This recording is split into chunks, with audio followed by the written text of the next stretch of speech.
So I would like to present my book, Necessary Chance. Usually when I write a book, I use the 4P, the 4P of publication. The first P of publication is what the passion, what is the propulsion, where is the juice, because you need very lot of energy to do the book. So this is the first P.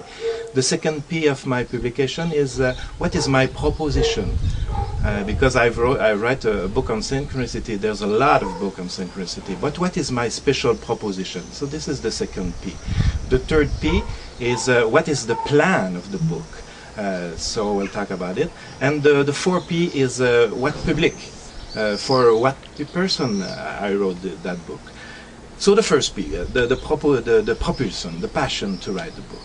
I think it was quite a long time ago, the first version in French. I wrote this book in 2001. It was around the 11, the crisis around the 11. So I wanted to find a new language to express synchronicity in a more, because a lot of books on synchronicity are in kind of new age kind of language. So I wanted with Necessary Chance to have this language between science. I explore chaos theory, some ideas of chaos theory in the book, and the art. So I tried to find a language. I wanted to express a language between science and art. That was the main propulsion to me, to express something new about this subject between science and art. And my book, Necessary Chance, the propulsion, the passion to write, it was also around a synchronicity. I was in a relationship with a girlfriend. She was in Montreal, and I had to decide if I go to Montreal, live with that girl, or if I stay in Quebec. And all around our relationship, there was the symbol of a bee, the bees. So that was a strong symbol in our relation. When I had to choose if I go to Montreal or stay in Quebec, I found I was sleeping and there was a bee that was awake me on the morning. The next morning, I found the same bees near my bed with a hair of that girl surrounded the bees. That was a red hair because that girl colored her hair to red. So I found a bees that was a symbol of our relationship and a red hair surrounding the bees. And this gave me the impulsion to what's going on here. So I was astonished by this event. For me it was very synchronistic, and it was related to a meeting with that person. So that led me to explore a special kind of synchronicity, the synchronistic encounter. So you meet someone that transforms your life. There was a lot of symbols around this. And so that was my main propulsion, my main passion to write is to find a new language and also to try to express what's going on this kind of special synchronicity that I call synchronistic encounter.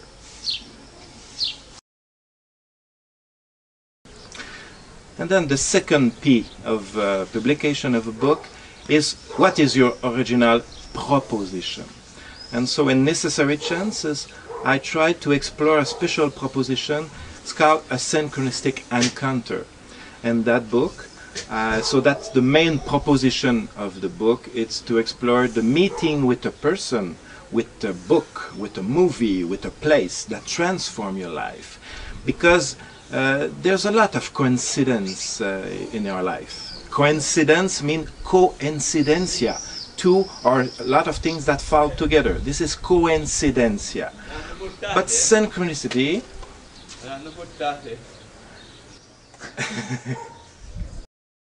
so the main proposition of my book is to explore the synchronistic encounter.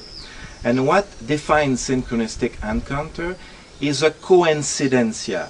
So it's a coincidencia inside with something outside, like I have a special state of transformation, or I have a dream, or I have something inside of me, and I meet something outside of me that has entering coincidencia. That's the first part of the definition of a coincidence, synchronicity, so meaningful coincidence. The first part of the definition. Coincidencia, linked by a meaning, a special meaning. The second aspect of the definition of synchronistic encounter is it has a strong emotional impact. So when you meet a person, when you fall in love, it's a kind of, at some time, it's a kind of synchronistic states when you fall in love. Or when you fall in love with a book, with a novel, with a movie.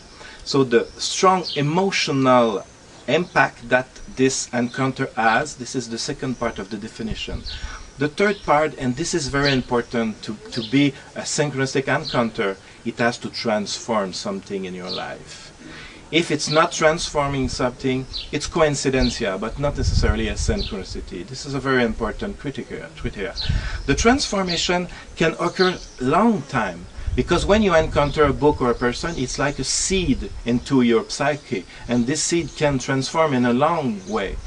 But for having a synchronistic encounter, you have to have a before and an after. So it creates a transformation in your life. Like we can say that, like when Jung met Freud, there was a kind of synchronistic encounter between these two men. These two men transform after their relation. We can also going back into time, like to see Rumi, the great poet. Rumi encounter Shams at around 40 years old, and Shams transformed the life of Rumi. And after Rumi created poetry, and he was very creative.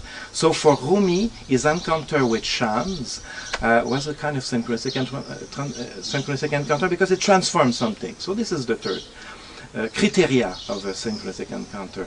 And the fourth, it has to be in a kind of, I call necessary chance. So when the psyche is a necessity of transformation, like in a chaotic state, or a liminal state, when you are at the border, like in adolescence, like at the 40, or when you are in a space, a transitional space in your life. This is the fourth criteria of a synchronistic encounter.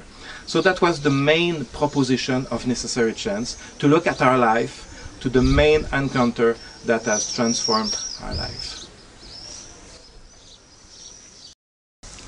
So we are now at the third P of publication. It's the plan. How I will organize my ideas, because when you are interested in synchronicity, you can go in a lot of sense. So I create to have a special plan for exploring these ideas, and I choose to have a special format in Necessary Chance. It's to introduce each chapter of my book is introduced by a voyage experience. Travel, for me, it's when you are in traveling states, you have a lot of synchronicity. So the book is structured by each beginning of chapter as a voyage experience, an experience in traveling that announce the theme of the chapter. So in my first chapter, I explore the ideas of synchronistic encounter, particularly. The second chapter, I explored the synchronistic encounter in the relationship, particularly because in a relationship there's a lot of synchronicity. In the third, I think in the third chapter, I don't remember exactly the name of the chapter, but I explore also the chaos theory.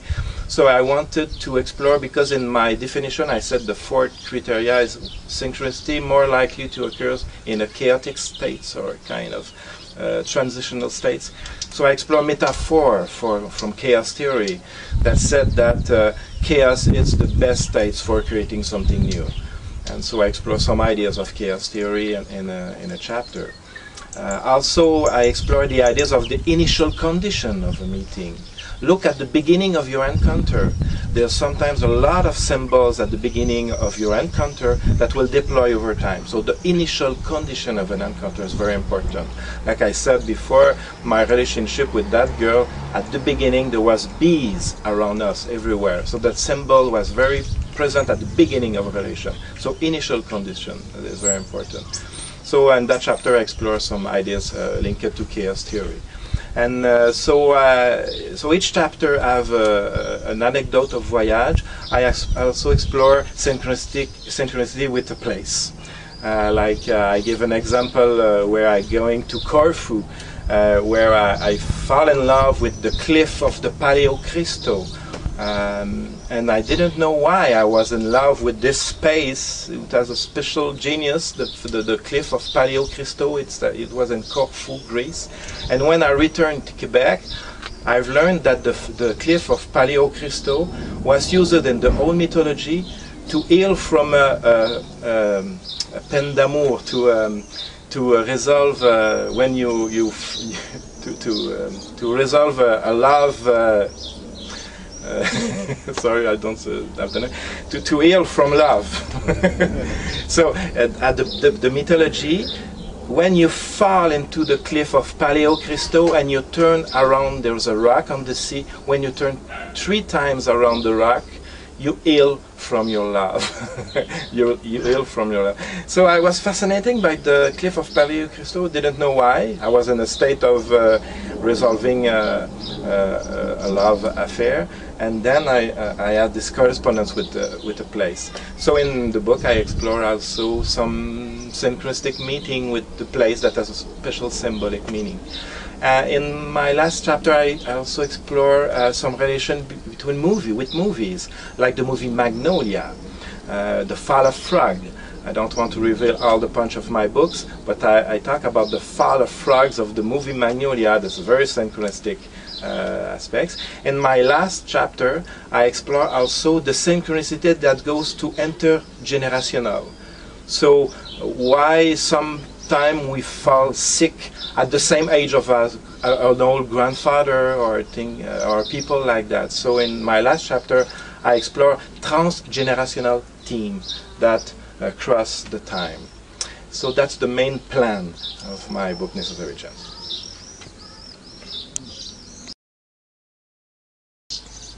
So we are now at the 4th P of the publication of Necessary Chance. Is for what public? For who I wrote this book? I wrote this book particularly for me. I write for learning. That's the way I do for learning. I write. But it's for also each people who want to have a special way to look at synchronicity, an original way to look at synchronicity, because since the publishing of Necessary Chance, I had a lot of response, a lot of positive response for people that have a special meeting, a special encounter that was not able to understand. And after that book, after reading that book, they understand more why they have this kind of meeting. So it's for every people that are interested in a synchronicity in a kind of scientific and poetic way between science and art, and also for our people that have lived this kind of synchronistic encounter and want to explore the possibility that is hidden between each encounter. Because I will finish my presentation with that. The main idea of a synchronicity and the main idea of Necessary Chance is that there's ideas hidden between each of us. And synchronicity, it's like it reveals the flower or the ideas that was hidden between each of us.